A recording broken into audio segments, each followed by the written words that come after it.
Thanks for waking up with us. It is 5:45 here on your Monday morning. Let's go now to KIMT Storm Team 3 meteorologist Sean McAday, who is tracking some snow moving into a part of our area. Sean. Yeah, it depends on what side of the border you're on. And this morning, that's what I'm going to be talking about. I'm going to be talking a lot about North Iowa seeing impactful weather, snow and some ice. Southern Minnesota, you might be wondering, what's my weather? Your weather's not too bad.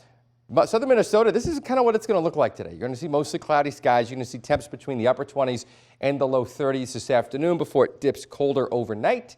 Winds aren't too bad. It's mostly cloudy. You might see some snowflakes. That's your forecast. It's not too bad. North Iowa, it's a lot more impactful. Right now, our weather station is not picking up on either snow or rain. It is snowing and raining a little bit. We have it wintry mixing. Earlier, I actually saw a raindrop fall on the live eye lens right here. You can kind of see a little bit of that blur right there. It is starting to fall in North Iowa. The weather stations aren't going to pick it up immediately, but we already have reports of cars starting to slide off the roads in places in Floyd County, and I assume we have some of those, unfortunately, even west thereof through the rest of North Iowa. North Iowa, I know this kind of came out of nowhere.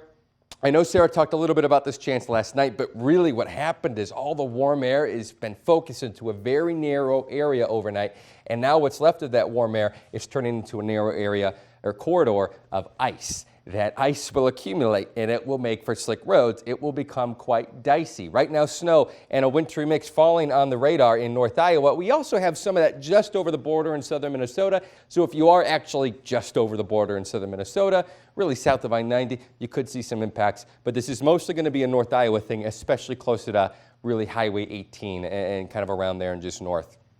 Basically, what I would say is this morning, if you're in that winter weather advisory through 11 a.m., which was issued earlier this morning, consider delaying travel. I don't often say consider. I might be like, well, maybe if you can take that time, take it easy in the morning.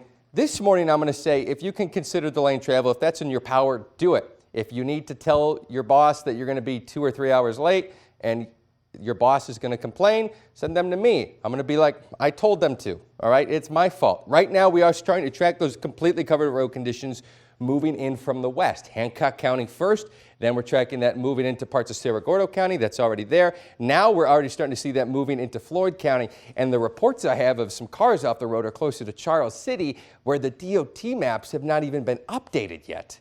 So this is moving in from the west fast. This morning, if you're in Iowa, it is not a great day. This afternoon, the travel conditions do get better, but through 10 to 11 a.m., consider delaying travel, taking it very easy. There will be a narrow corridor of very, very slick roads. I could think of a couple examples last year, two especially at the top of my head in North Iowa, where it was exactly this situation. North Iowa, all of a sudden, ice was moving through in the morning and those roads got slicked up fast and there was a bunch of accidents. I don't want that to happen this morning. That's why I'm using the strong language to say delay travel if you can if you're in North Iowa. 10 to 11 a.m., you should be good. You could start to move on those roads. But really, what the rest of the week, yes, temperatures around 30 degrees. You got a couple chances for flakes tomorrow and Thursday. Nothing huge to talk about because nothing's terribly impactful, but this morning is that impactful in North Iowa. That's why I'm saying delay travel, because a lot of folks may not have had this in their mind. Now they're waking up, they're getting onto the roads all at the same time, and that's a recipe for a messy situation. So that's why I'm using the strong language. Take it seriously. And if you can't avoid travel, just definitely take it slower. Very slow, very slick. Those roads are going to be deceptively icy, especially closer to Highway 18. All right. Thank you, Sean.